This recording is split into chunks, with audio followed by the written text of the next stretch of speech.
ऐसे तो बृहस्पति को देवों का गुरु माना गया है, लेकिन शुक्राचार्य को अध्यात्म, ज्योतिष और आयुर्वेद का ज्ञाता माना जाता है। दैत्य गुरु होने के बावजूद शुक्राचार्य को अपने ज्ञान के कारण बहुत सम्मान प्राप्त हुआ।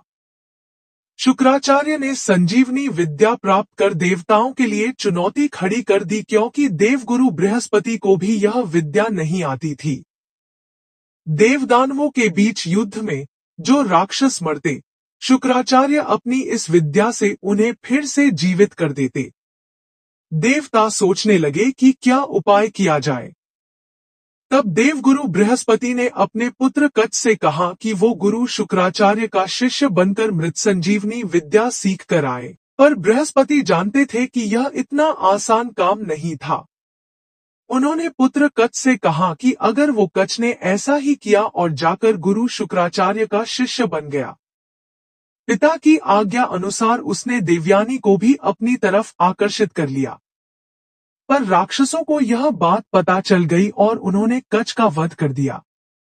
देवयानी को पता चला तो उसने पिता से कच्छ को पुनर्जीवित करने की विनती की। शुक्राचार्य अपनी बेटी का कच्छ के प्रति प्रेम समझ गए। हारकर उन्होंने कच्छ को जीवित कर दिया। पर राक्षस इस बात से चिढ़ गए। कुछ दिन बाद उन्होंने फिर से कच्छ का वध कर दिया, लेकिन पुत्री के मोह में शुक्राचार्य ने कच्छ को फिर से जीवित कर दिया। इस बार राक्षसों ने युक्ति लगाकर कच्छ का वध करके उसके शरीर को जला दिया और राख को अपने गुरु शुक्राचार्य को ही पिला दिया।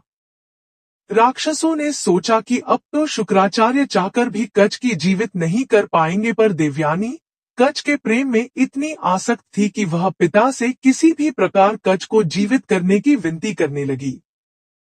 शुक्राचार्य दुविधा में पड़ गए कि अगर वे कच्छ को जीवित करते हैं तो स्वयं मर जाएंगे। इसलिए उन्होंने कच्छ की आत्मा को संजीवनी विद्या का ज्ञान दे दिया।